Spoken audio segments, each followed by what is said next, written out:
Welcome back to Family Secrets Unveiled, where we dig deep into the inexplicable family mysteries, the forgotten tragedies, and the truths buried beneath the soil of time. Today, we are not talking about a cold case or an urban legend. We are talking about something far more personal, far more haunting, a woman who saw her own death, not in a prophetic dream or a fleeting illusion, but etched deep into cold marble, in the middle of a quiet graveyard, years before her heart was due to stop beating.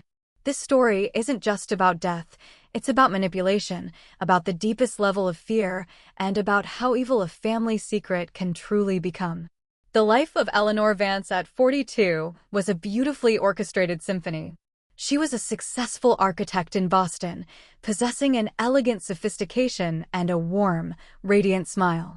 Eleanor was married to Arthur Finch, a history professor, whom everyone admired for his calm, scholarly demeanor and his unwavering devotion to his wife. Their home in Beacon Hill was the epitome of tranquility and success, an oasis built on 15 years of trust and love. But even the sturdiest walls are sometimes just a thin layer of paint covering deep cracks within. The incident occurred on a quiet, unremarkable Sunday afternoon. Eleanor and Arthur had a Sunday tradition. Not walking in the park, but walking through the historical cemeteries of New England. Arthur was a historian, and to him, the gravestones were open books of the past, stories told in names and dates. Eleanor, though not as passionate as her husband, still found a strange stillness among the cold rows of stone. This time, they were at Mount Auburn Cemetery in Cambridge, a place of Gothic beauty and somber grandeur. They walked along the cobblestone paths, past elaborate mausoleums and gnarled ancient trees. After passing a small chapel, Arthur paused before a family plot. This plot was relatively new compared to the others. Arthur was reading aloud an inscription on a family headstone, a 19th century quote, when Eleanor inadvertently stepped to the right. Her eyes scanned a simple gravestone, made of white marble, which stood out strangely against the aged gray. It was a gravestone for a woman who had passed. Eleanor almost walked past it until one small detail, an almost absurd anomaly, forced her to stop. Picture the scene. The sky is gray, the silence so thick you can hear the rustling of the wind in the pine trees. Eleanor turned back, took a step back, and stood facing the stone. The inscription was deeply carved, sharp, and unmistakable. It read, Eleanor Vance Finch, 1983 to 2025. A chill that didn't come from the autumn weather ran down her spine. Eleanor Vance Finch. That was her name. Date of birth, 1983. Correct. But the date of death? 2025. This was the year 2021. For years away. Not a tragic tomorrow, but a prophecy etched in stone, a cold and inevitable timeline. Eleanor's first reaction was a fierce rejection, a near physical denial. This was a cruel joke, some kind of horrible mistake. Perhaps it was a namesake. Surely, there was a namesake. But when she looked down, she saw a smaller inscription carved beneath the family name, beloved wife of Arthur. The cemetery's stillness was suddenly broken by the frantic pounding of Eleanor's heart against her ribs. Not a coincidence anymore. Not a stranger. It was her. Her name, her birth year, her role, and her death date. That gravestone was for her. A gravestone erected, finished, and placed there waiting. Eleanor felt her head spinning. She gripped Arthur's arm, her voice only a choked whisper. Arthur, look. Arthur turned, his face flattening into a puzzled expression, then astonishment, and finally, a near-perfect bewilderment. He stepped closer, leaned down, and touched the cold letters.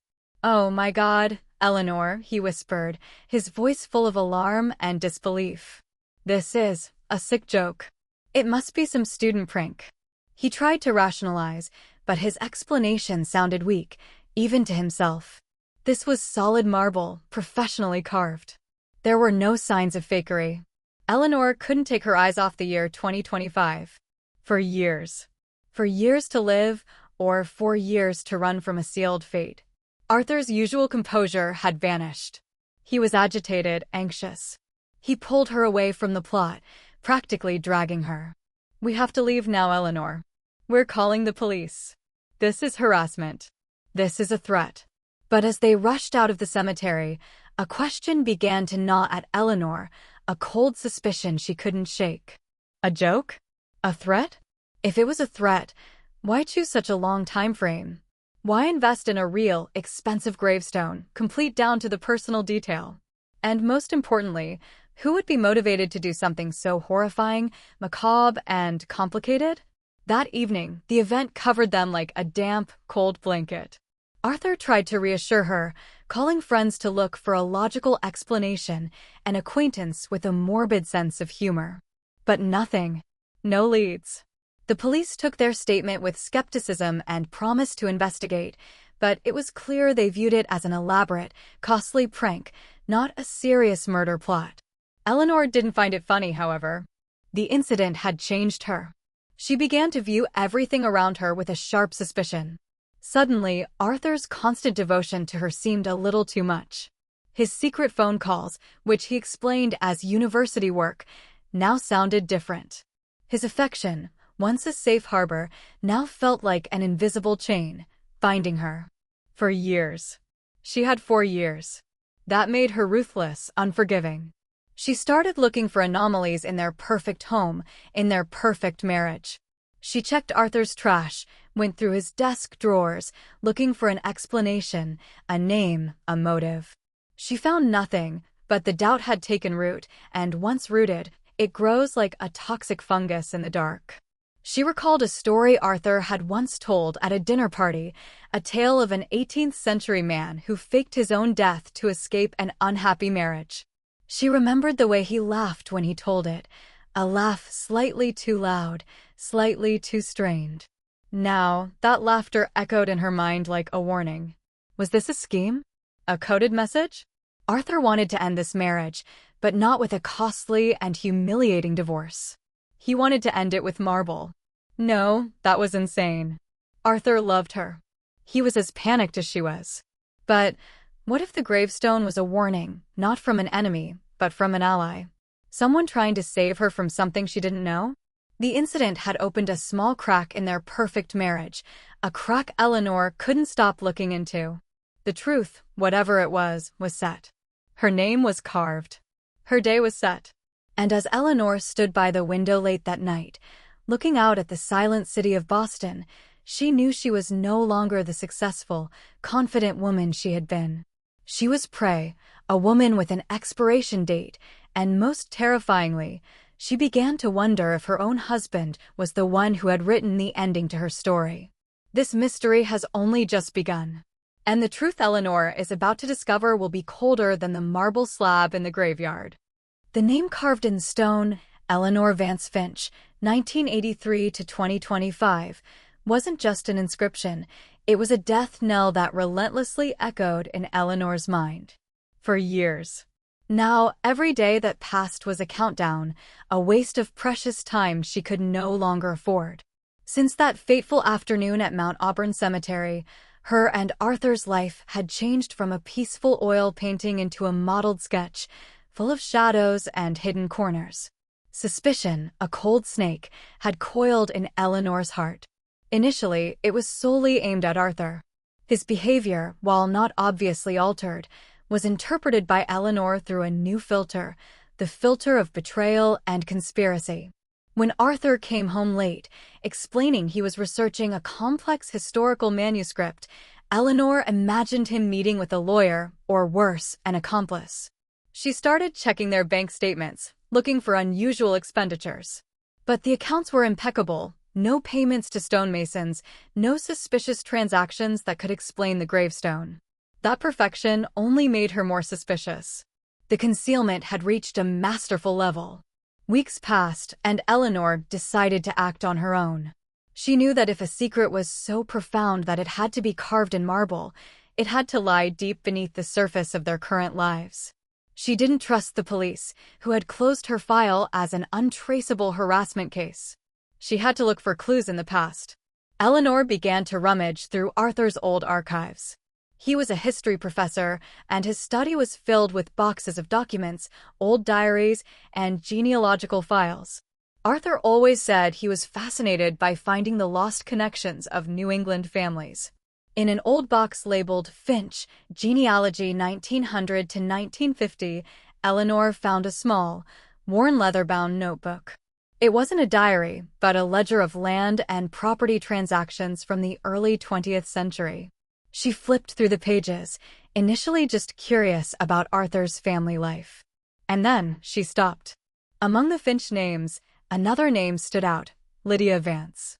Lydia Vance, with no apparent relation to Arthur's family, was listed as the buyer of a small piece of land outside New Haven, Connecticut, in 1932.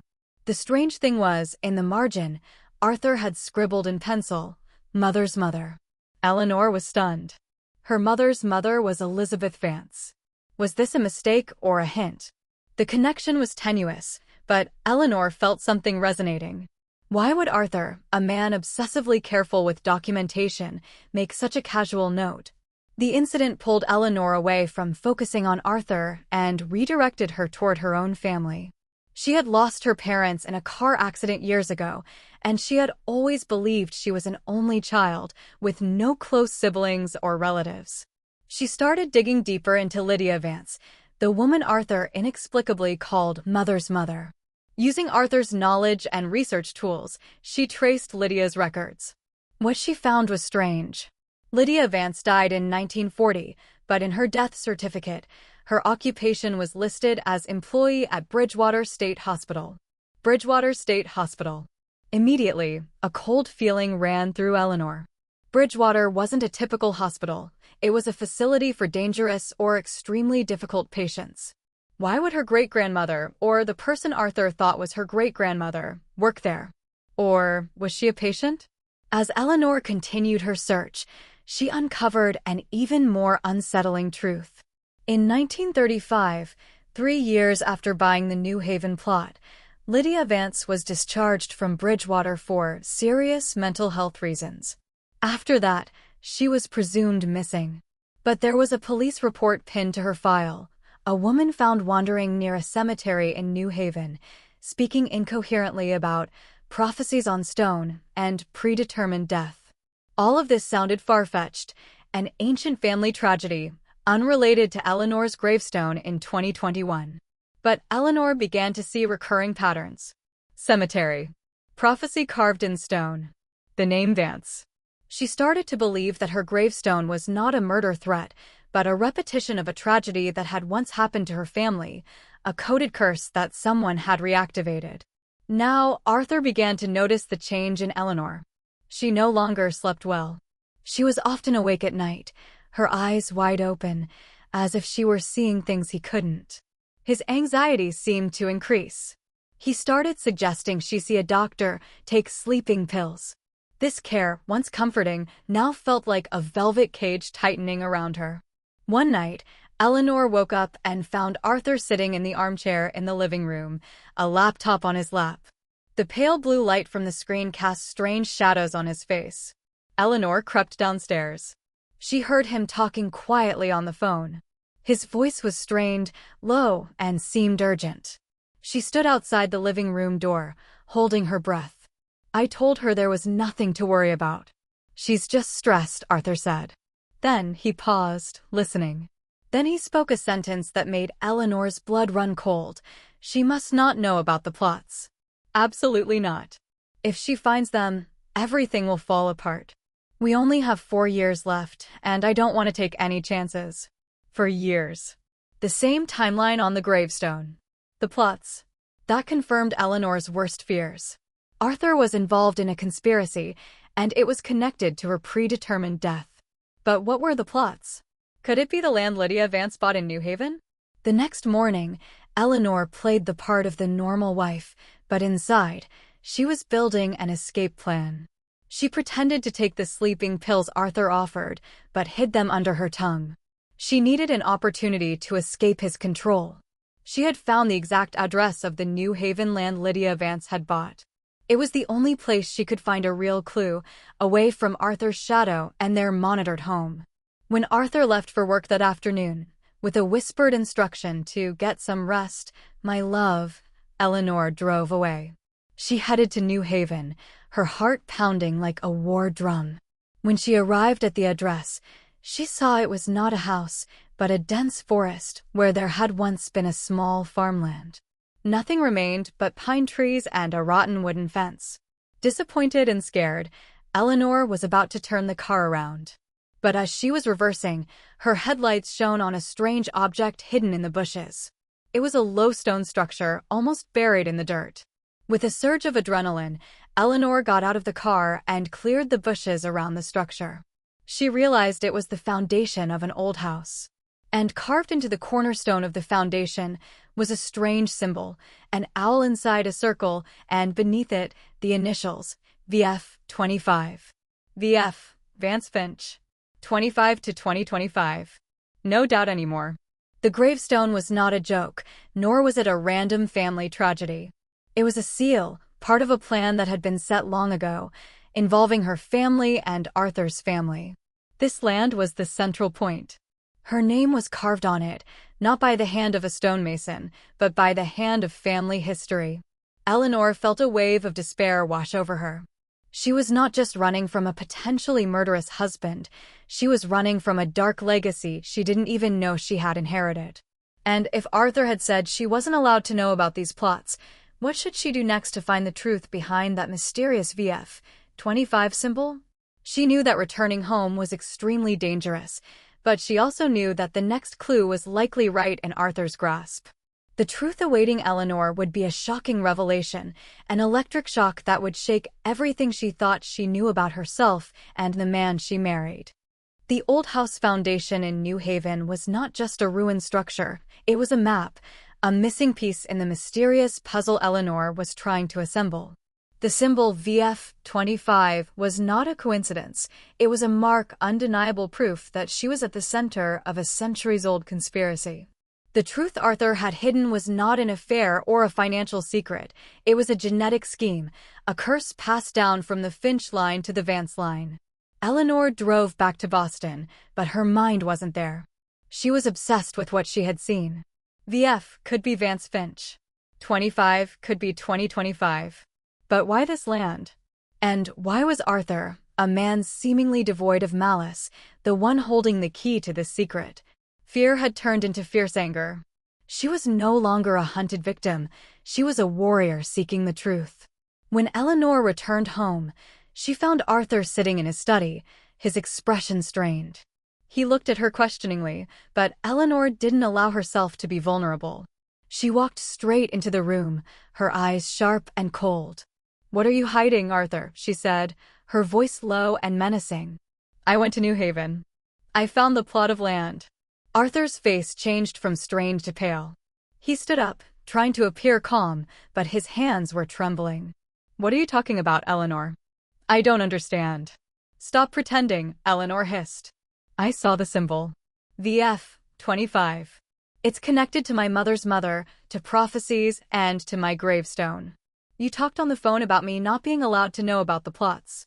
Tell me the truth, or I'm leaving now and I'm never coming back." Arthur looked at her, despair rising in his eyes. He knew there was no turning back. He sighed, a tired, painful exhale. "I've been trying to protect you, Eleanor. For years." "Protect me from what?" "From my family," Arthur whispered, and his words echoed in the quiet room. "Or rather, from death." Arthur began to tell the story, a story so terrifying Eleanor could hardly believe it. He said that the Finch clan were not merely scholars as everyone thought. They were a secret cult, called the Guardians, who believed they had the ability to prophesy the deaths of their enemies. But it wasn't just a simple prophecy, it was a predetermination. They would choose a target, someone they wanted to eliminate for personal reasons or gain, and then they would create a meticulously arranged chain of events, eroding the victim's spirit until the victim either took their own life or became weak enough to be easily murdered. In 1935, a woman named Lydia Vance discovered the secret while working at Bridgewater State Hospital. She found out that a patient, someone who had been placed there by the Finch family, had been psychologically manipulated to the point where she started believing she was chosen to die. Lydia tried to help the woman, but was discovered. The Finch clan issued a sentence for her. Her death would be predetermined. But before they could act, Lydia disappeared. She escaped, but before leaving, she managed to leave a warning, a message carved into an old house foundation. V.F. Vance Finch, a curse against the Finch family. 25. Her death would be planned for the future. But there was one thing the Finch clan didn't anticipate. Lydia gave birth to a daughter and named her Elizabeth. Elizabeth Vance, Eleanor's mother. Eleanor was not a random target. She was the descendant of the woman who challenged the Finch cult. The gravestone was not a threat, it was a statement of victory. It said they had finally found Lydia's descendant, and they would finish what their ancestors had started. But why did you marry me? Eleanor asked, her voice breaking. The truth Arthur revealed was even more harrowing. I didn't marry you, Eleanor, he said. I was arranged to do it. I was raised to be the inside man in your life, to keep you safe. My father, he's the current leader of the cult. He ordered me to marry you, but not to fulfill the curse. He wanted me to actively bring you closer to the cult, but I did the opposite. I steered you away, convinced them to delay the plan, to give me time to find a way to break this chain of events. I took you to the cemetery that day, not to scare you, but so you would see it, so you would know the truth. I tried to find a way for you to leave, for you to abandon me, so you could live, Eleanor. Eleanor was stunned. All of Arthur's strange actions, the excessive anxiety, the secret phone calls, were because of her. He wasn't the villain. He was a spy, a person who betrayed his family to protect her. Suddenly, a knock on the door rang out, firm and cold. Both of them jumped.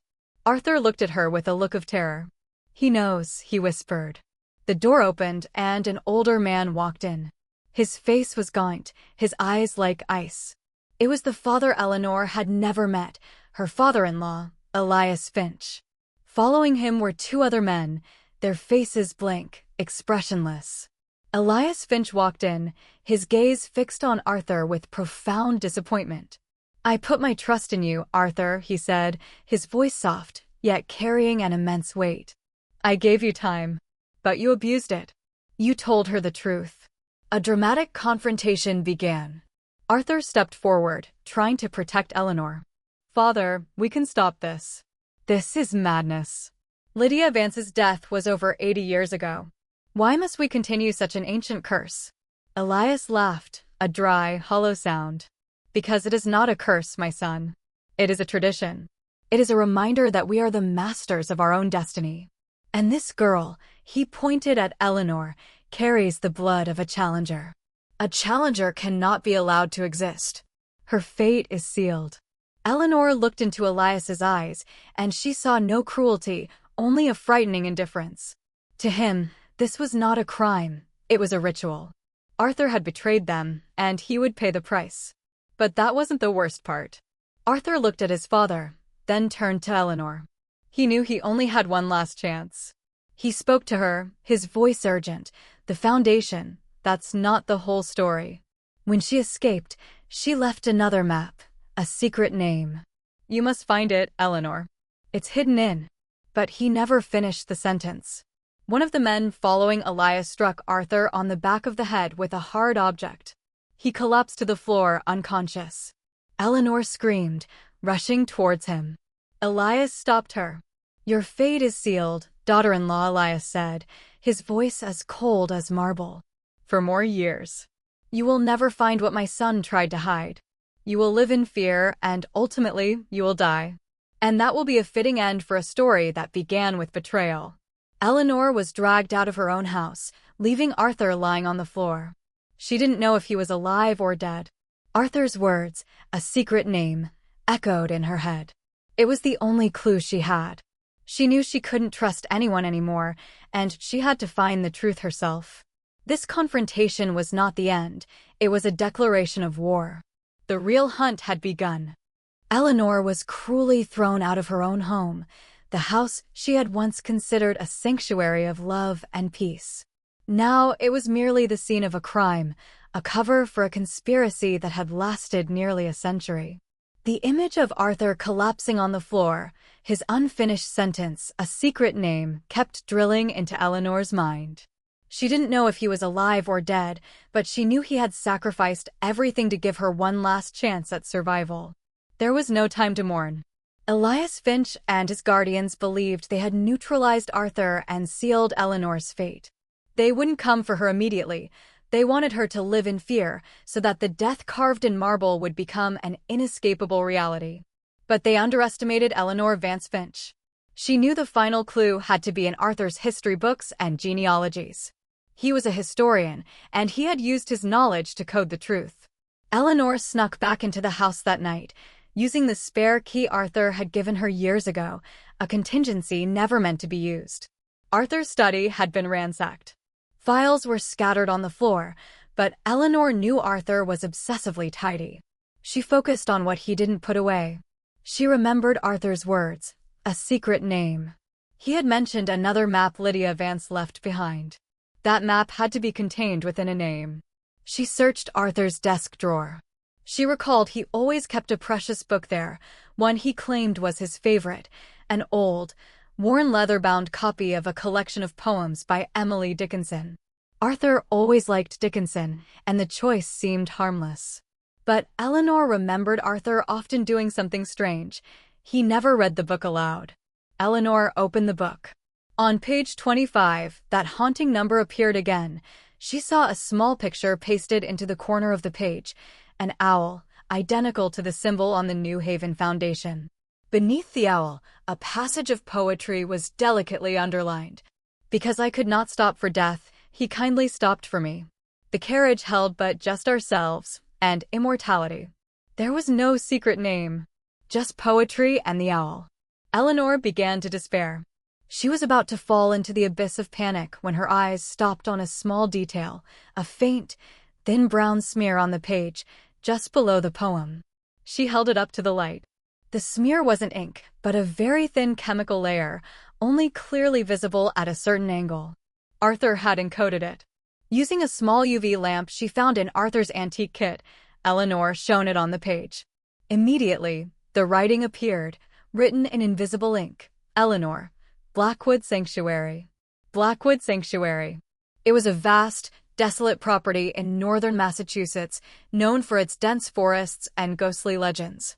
But it was also where Elias Finch and his clan often held private meetings. It was the cult's headquarters. Lydia Vance knew it. She had named her daughter Eleanor, perhaps to warn her descendant about the place where their fate would be decided. Eleanor knew she had to go there. Not to escape, but to confront this curse. She had to find a way to cancel her own predetermined death. She drove through the night, using the knowledge of New England geography Arthur had taught her. When she arrived at Blackwood at dawn, she saw a large, old log cabin, surrounded by a high stone fence. She sneaked in, avoiding the sleeping guards. Inside the house, Eleanor found a large room, like an ancient library. In the center was a stone altar, and on that altar, not a gravestone, but a thick leather-bound ledger. This was the Finch cult's Book of Fate. Eleanor opened the ledger with trembling hands. She saw a long list of names, each assigned a date. It was a list of the people the Finch clan had manipulated and destroyed. She flipped to the last page. There, written in Elias Finch's sharp handwriting, was her name. Eleanor Vance Finch. Status, Phase 3, Anticipated Conclusion 2025. Right next to it, she saw another name crossed out, a name written hastily, Arthur Finch. Next to his name was a brief notation, neutralized. Likely to be sacrificed. He was alive. She knew he was still alive, but he was in danger.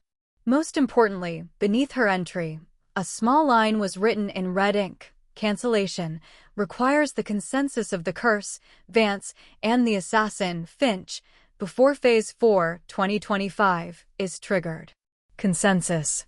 The curse, Vance, and the assassin, Finch. Eleanor understood. The secret was not how to escape death. The secret was how to nullify it. She was the curse, Vance, the descendant of the challenger. Arthur, though he betrayed the cult, was the assassin, Finch, the one designated to execute the plan. To cancel the predetermined death, both had to together renounce this curse before Phase 4. Just then, footsteps sounded. Elias Finch and 3 other men entered the room. They had realized the break-in. Elias looked at Eleanor standing by the altar with a furious gaze. "You've gone too far, daughter-in-law," Elias roared. "You found the book. But it means nothing. You cannot cancel your own fate." "I don't have to do it alone," Eleanor said, keeping her voice steady. "I know about the consensus. I know about the curse and the assassin." Elias scoffed. "Your assassin has failed. He's locked up. He cannot give consent. You must die, Eleanor. It is the punishment for your ancestors' defiance. He's alive, and he's going to be here." Just as Eleanor finished speaking, a loud noise came from the back door. Arthur, though injured, had freed himself. He walked into the room, blood streaming from the wound on his head. He held something tightly in his hand, an antique sword he used as decoration. "I consent," Arthur said, his voice weak but resolute. "We cancel this curse. I, Arthur Finch, the last member of the Guardian line, declare Eleanor Vance Finch free from the Book of Fate. Her destiny is her own, not ours." The tension in the room was almost palpable. Elias Finch could not accept this betrayal. He lunged at Arthur. Eleanor, unable to stand idly by, grabbed an antique oil lamp from the altar and threw it at Elias. Flames erupted, creating chaos. In the ensuing struggle, Arthur, despite his injury, fought his father.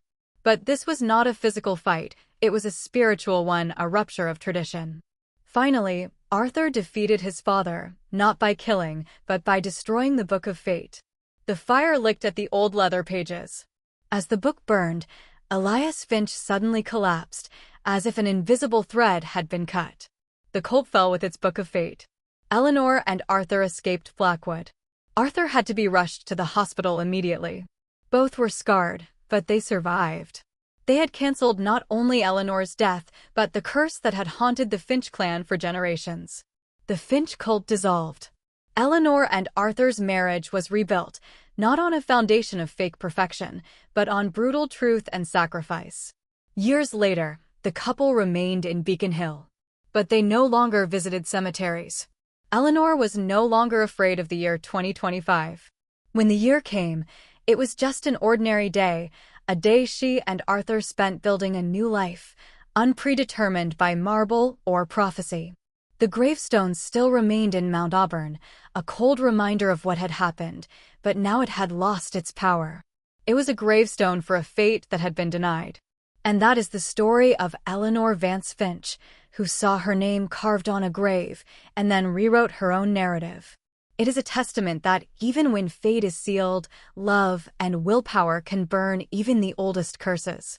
But this story is not just Eleanor's. It is for all of us who have buried family secrets, unexplainable curses. If you want to hear more haunting stories like this, where we expose hidden truths, don't hesitate to hit the like button on this video. Subscribe to the Family Secrets Unveiled channel, and especially, turn on notifications so you don't miss any more stories. What do you think about Arthur's decision? Should he have told Eleanor the truth sooner? Let me know your thoughts in the comments below. See you next time, when we explore the next secrets together.